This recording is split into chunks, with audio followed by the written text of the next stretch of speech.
ಇನ್ನು ರಾಯಚೂರಿನಲ್ಲಿ ಆಟೋ ಚಾಲಕನ ಮಗ ರಾಜ್ಯಕ್ಕೆ 6ನೇ ರ್ಯಾಂಕ್ ಬಂದಿದ್ದಾನೆ. ವಾಣಿಜ್ಯ ವಿಭಾಗದಲ್ಲಿ ರಾಯಚೂರಿನ ವಿಕಾಸ್ 6ನೇ ರ್ಯಾಂಕ್ ಬಂದಿದ್ದಾನೆ. ಹಣಮಂತ ಅನ್ನೋರ ಮಗ ವಿಕಾಸ್ ಮಾಡಿರುವಂತಹ ಸಾಧನೆ ಇದು.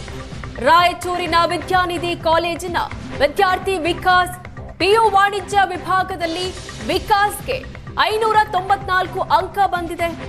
ಅಪ್ಪನ ಕಷ್ಟದ ಜೀವನ ನೋಡಿ ಸಾಧಿಸುವ ಹಠಕ್ಕೆ ಬಿದ್ದಿದ್ದ ವಿಕಾಸ್ ಇವತ್ತು ಆ ಸಾಧನೆಯನ್ನ ಮಾಡಿದ್ದಾನೆ. ರಾಜ್ಯಕ್ಕೆ 6ನೇ ಸ್ಥಾನವನ್ನ ಪಡೆದಿದ್ದಾನೆ. ಆಟೋ ಚಾಲಕನ ಮಗ ರಾಯಚೂರಿನ ವಿದ್ಯಾನಿಧಿ ಕಾಲೇಜಿನ ವಿದ್ಯಾರ್ಥಿ ಈತ 594 ಅಂಕಗಳನ್ನ ಪಡೆದು ರಾಜ್ಯಕ್ಕೆ 6ನೇ ಸ್ಥಾನ ಬಂದಿದ್ದಾನೆ. ಅಪ್ಪನ ಕಷ್ಟದ ಜೀವನ ನೋಡಿ ಸಾಧಿಸುವ ಹಠಕ್ಕೆ ಬಿದ್ದಿದ್ದ ಈತ ಅದೇ ಹಠದಂತೆ ಇವತ್ತು ರಾಜ್ಯಕ್ಕೆ 6ನೇ ಸ್ಥಾನ ಪಡೆದಿದ್ದಾನೆ.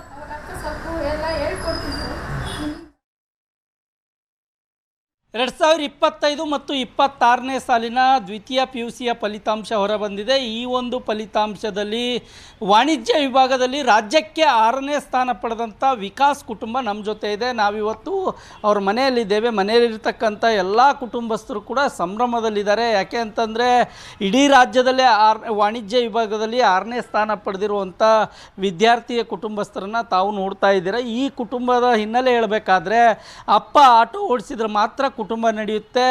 30-40 ಮನೆಯಲ್ಲಿ ಅಣ್ಣ ತಮ್ಮ ಇಬ್ಬರು ಕೂಡ ಮನೆ ಹಂಚಿಕೊಂಡು ಸಣ್ಣ ಕೋಣೆಯಲ್ಲಿ ಉಳಿದುಕೊಂಡು ಇಬ್ಬರು ಮಕ್ಕಳನ್ನು ಸಾಕ್ಕೊಂಡು ತಂದೆ ಹಗಲು ರಾತ್ರಿ ಅನ್ನದೇ ದುಡಿದು ಮಕ್ಕಳ ವಿದ್ಯಾಭ್ಯಾಸಕ್ಕೆ ಮುಂದಾಗ್ತಾ ಇದ್ದಾರೆ. ವಿಕಾಸ್ ನಮ್ಮ ಜೊತೆ ಇದ್ದಾರೆ. ನಾನು ಮೊದಲಿಗೆ ಆ ವಿಕಾಸನ್ನೇ ಮಾತಾಡಿಸ್ತೀನಿ. ವಿಕಾಸ್ ಹೇಗೆ ಅನಿಸ್ತಾ ಇದೆ ರಿಸಲ್ಟು? ಇಡೀ ಜಿಲ್ಲೆಗೆ ವಾಣಿಜ್ಯ ವಿಭಾಗದಲ್ಲಿ ಫಸ್ಟು, ರಾಜ್ಯದಲ್ಲಿ 6ನೇ ಸ್ಥಾನ ಪಡೆದಿದೆಯಾ? ಈ ಥರ ರಿಸಲ್ಟ್ ಬರುತ್ತೆ ಅಂತ ಅಂದ್ಕೊಂಡಿದೆಯಾ ಅಥವಾ ನೀನು ಅಂದ್ಕೊಂಡಿದ್ದಕ್ಕಿಂತನೂ ಕೂಡ ಹೆಚ್ಚಿಗೆ ಬಂದಿದೆಯಾ? ಹೇಗೆ? ಫಸ್ಟ್ ಆಫ್ ಆಲ್ ತುಂಬ ಖುಷಿ ಆಗ್ತಿದೆ ಸರ್. ನಾನು ಅಂದ್ಕೊಂಡಿದ್ದು 97, 98 ಬರುತ್ತೆ ಅಂತ. 99ಅಲ್ಲಿ ಬಂದಿದ್ದು ತುಂಬಾ ಖುಷಿ ಆಯಿತು. ಸೊ ಇದಕ್ಕೆ ಕಾರಣ ನನ್ನ ತಂದೆ ತಾಯಿ ಅವರ ಸಪೋರ್ಟ್, ಬೆಂಬಲ, ನನ್ನ ಅಕ್ಕನ ಸಪೋರ್ಟ್, ಹಾಗೆ ವಿದ್ಯಾನಿಧಿ PU ಕಾಲೇಜ್ ಎಲ್ಲ ಲೆಕ್ಚರ್ಸ್ ಅವರ ಸಪೋರ್ಟ್, ಗೈಡೆನ್ಸ್ ಇಲ್ಲದೆ ಇದು ಸಾಧ್ಯ ಆಗ್ತಿರ್ಲಿಲ್ಲ ಅನಿಸುತ್ತೆ. ಸೊ ಅವ್ರಿಗೂ ತುಂಬ ಥ್ಯಾಂಕ್ಸ್ ಹೇಳಕ್ಕೆ ಬರ್ತೀನಿ. ಸೊ ಈಗ ರಿಸಲ್ಟ್ಗೆ ಪ್ರಿಪೇರ್ ಮಾಡ್ತಾ ಇದೆಯಲ್ಲ, ಎಷ್ಟು ಗಂಟೆಗಳ ಕಾಲ ಓದ್ತಾ ಇದ್ದಿ, ಹೇಗೆ ಓದ್ತಾ ಇದ್ದಿ? ಯಾಕಂದರೆ 99% ತೆಗಿಬೇಕು ಅಂದರೆ ಸಾಮಾನ್ಯ ಅಲ್ಲ. ಈಗ ಯಾವ್ಯಾವ ಸಬ್ಜೆಕ್ಟಲ್ಲಿ 100ಕ್ಕೆ 100 ತೊಗೊಂಡಿದೆಯಾ? ಎಕನಾಮಿಕ್ಸ್ 100ಕ್ಕೆ 100 ಸರ್, ಬಿಸ್ನೆಸ್ ಸ್ಟಡೀಸ್ 100ಕ್ಕೆ 100, ಅಕೌಂಟೆನ್ಸಿ 100ಕ್ಕೆ 100, ಸ್ಟ್ಯಾಟಿಸ್ಟಿಕ್ಸ್ 100ಕ್ಕೆ 100. ಈಗ ಪ್ರಿಪ್ರೇಷನ್ ಹೇಗಿತ್ತು? ಎಷ್ಟು ಗಂಟೆ ನಡೀತಾ ಇತ್ತು? ಫಸ್ಟ್ ಕಾಲೇಜೆಲ್ಲ ಮುಗಿಸ್ಕೊಂಡು ಮನೆಗೆ ಬಂದು ಸ್ಟೆಲ್ಲಿ 6 ಆಗ್ತಿತ್ತು ಸರ್.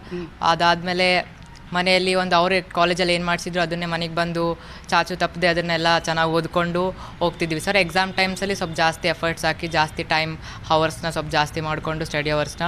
ಸೊ ಎಕ್ಸಾಮ್ ಟೈಮಲ್ಲಿ ನಾವು ಯಾವ ರೀತಿ ಎಫರ್ಟ್ಸ್ ಹಾಕ್ತೀವಿ ಅನ್ನೋದು ಮೇನ್ ಇಂಪಾರ್ಟೆಂಟ್ ಆಗುತ್ತೆ ಸರ್. ಈಗ ಮುಂದೆ ಏನಾಗಬೇಕನ್ನುವಂಥ ಕನಸು? ಇವಾಗ ಡಿಗ್ರಿಯಲ್ಲಿ BCom ಮಾಡಬೇಕು, ಜೊತೆಗೆ CA ಮಾಡಬೇಕಂತ ಅಂದ್ಕೊಂಡಿದ್ದೀವಿ ಸರ್. ವಿಕಾಸ್ ಅವ್ರ ತಂದೆ ಕೂಡ ನನ್ನ ಜೊತೆಗಿದ್ದಾರೆ, ಅವ್ರನ್ನೇ ಮಾತಾಡಿಸ್ತೀನಿ.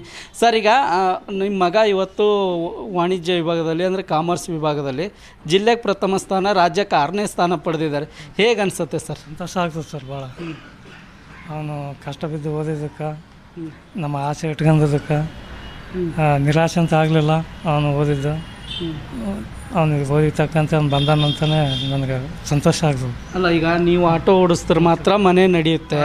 ಅಂಥ ಒಂದು ಸ್ಥಿತಿಯಲ್ಲೂ ಕೂಡ ಮಕ್ಕಳು ಕಷ್ಟಪಟ್ಟು ಓದ್ತಾ ಇದ್ದಾರೆ. ಅಂಥ ಮಕ್ಕಳಿಗೆ ಏನು ಹೇಳ್ತೀರಿ? ಮನೆಯಲ್ಲಿ ಚೆನ್ನಾಗಿ ಓದ್ಕೋಬೇಕು. ಹುಡುಗರು ತಂದೆ ತಾಯಿಗಳಿಗೆ ಏನು ಕಷ್ಟ ಬಿದ್ದು ಓದಿಸ್ತಿರ್ತಾರ, ಮಕ್ಕಳು ಕೂಡ ಅವ್ರಿಗೆ ತಂದೆ ತಾಯಿಗಳಿಗೆ ಪ್ರೋತ್ಸಾಹ ಮಾಡಬೇಕು. ಚೆನ್ನಾಗಿ ಓದಿದ್ರೆ ಅವ್ರ ಫ್ಯೂಚರ್ ಆಗ್ತದೆ ಚೆನ್ನಾಗಿ. ರಾಯಚೂರಿಂದ ಕ್ಯಾಮ್ರಾಮನ್ ಶ್ರೀನಿವಾಸ್ ಜೊತೆಗೆ ಜಗನ್ನಾಥ್ ಪೂಜಾರಿ, ಏಷ್ಯಾನೆಟ್ ಸುವರ್ಣ ನ್ಯೂಸ್.